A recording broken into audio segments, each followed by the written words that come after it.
ओम राम लखन लख्यो रघुवंश मणि ताक्यो हर कूदन पुलक गात बोले बचन चरण चाप ब्रह्मांड। लखन श्री रामचंद्र की जय। इधर जब लक्ष्मण जी ने देखा कि रकुल मणि श्री रामचंद्र जी ने शिव जी के धनुष की ओर ताका है, तो वे शरीर से पुलकित हो ब्रह्मांड को चरणों से दबाकर निम्नलिखित वचन बोले। दिस कुंज रहो कमठ असिकूल धरहु धरन धर धीर न डोला। राम चाहि शंकर धनु तोरा हो सजग सुनि आय सुमोरा।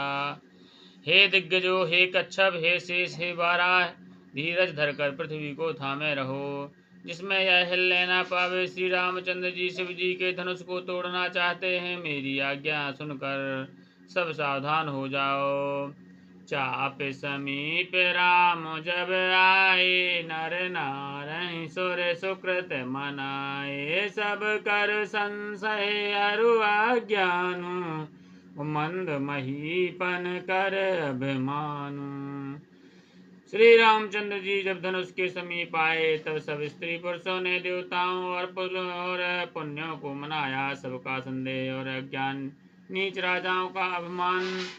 रघुपति के गर्भ गरु आए, सुर मुनि बरहि कीर कदराई। सिय कर सोच जनक पछतावा, रानहि कर दारुण दुख दावा। परशुराम जी के गर्भ की गुरुता, देवता और श्रेष्ठ मुनियों की कातरता, सीता जी का सोच, जनक का पश्चाताप और रानियों के दारुण दुख का दावा। नल शंभु चाप बड़े बोह तो पाई, चढ़े जाय सब संग बनाई। राम बाहुबल सिंधु अपारु, चाहत पारु नहीं कुकड़ हारू। ये सब शिव जी के धनुष रूपी बड़े जहाज को पाकर समाज बनाकर उस पर जा चढ़े। श्री रामचंद्र जी की भुजाओं के बल रूपी अपार समुद्र के पार जाना चाहते हैं, परंतु कोई केवट नहीं है। राम बेलो के लोग सब चित्र लिखे से देख, चितैसी कृपायतन जानी बिकल बिसेक। लखन श्री रामचंद्र की जय। श्री रामचंद्र जी ने सब लोगों की ओर देखा और उन्हें चित्र में लिखे हुए से देखकर फिर कृपाधाम श्री रामचंद्र जी ने सीता जी की ओर देखा और उन्हें विशेष व्याकुल जाना।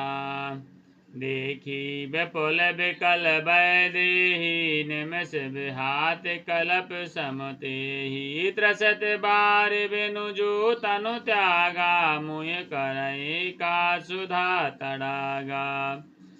उन्होंने जानकी जी को बहुत ही विकल देखा। उनका एक एक क्षण कल्प के समान बीत रहा था। यदि प्यासा आदमी पानी के बिना शरीर छोड़ दे, तो उसके मर जाने पर अमृत का तालाब भी क्या करेगा। का वर्षा सब कृषि सुखाने, समय चुके पुनि का पछताने। अस जिय जान जान की देखी, प्रभु पुल की लखी प्रीत बिसेखी। सारी खेती के सूख जाने पर वर्षा किस काम की, समय बीत जाने पर फिर पछताने से क्या लाभ है। जी मैं ऐसा समझकर श्री रामचंद्र जी ने जानकी जी की ओर देखा और उनका विशेष प्रेम लगकर वे पुलकित हो गए। गुरहि प्रणाम मनहि मन कीना, यति राघव उठाय धनु लीना। दम क्यों दामन जिम जब लयो, पुनि नभ धनु मंडल सम भयउ। मन ही मन उन्होंने गुरु को प्रणाम किया और फिर फुर्ती से धनुष को उठा लिया। जब उसे हाथों में लिया, तब वह धनुष बिजली की तरह चमका और फिर आकाश मंडल में जैसा मंडलाकार हो गया।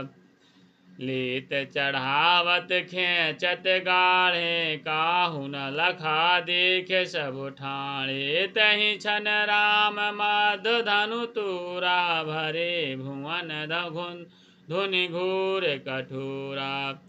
लेते चढ़ाते और जोर से खींचते हुए किसी ने नहीं देखा। अर्थात ये तीनों काम इतनी फुर्ती से हुए कि धनुष को कब उठाया, कब चढ़ाया, कब खींचा, इसका किसी को पता नहीं लगा। सबने श्री रामचंद्र जी को धनुष खींचे खड़े देखा। उसी क्षण श्री रामचंद्र जी ने धनुष को बीच से तोड़ डाला।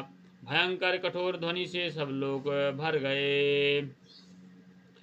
भरे भुवन घोर कठोर रब रवि बाज तज मारगु चले चकरहि दे गज डोल मही अहि कूल कूरम कलमले। सुर असुर मुनि मन कान दीन है सकल बिकल विचारहि को दंड खंड्यो राम तुलसी जयति बचन उचारहि। घोर कठोर शब्द से सब लोग भर गए। सूर्य के घोड़े मार्ग छोड़कर चलने लगे, दिग्गज चिघाड़ने लगे, धरती डोलने लगी, शेष बारह और कच्छप कलमला उठे, देवता राक्षस और मुनि कानों पर हाथ रखकर सब व्याकुल होकर विचारने लगे। तुलसीदास जी कहते हैं कि जब सबको निश्चय हो गया कि श्री रामचंद्र जी ने धनुष को तोड़ डाला, तब सब श्री रामचंद्र जी की जय बोलने लगे। शंकर चाप जहाज सागर रघुबर बाहुबल, बूढ़ सु सकल समाज चढ़ा जो प्रथम ही मोह बस। लखन श्री रामचंद्र की जय। उमा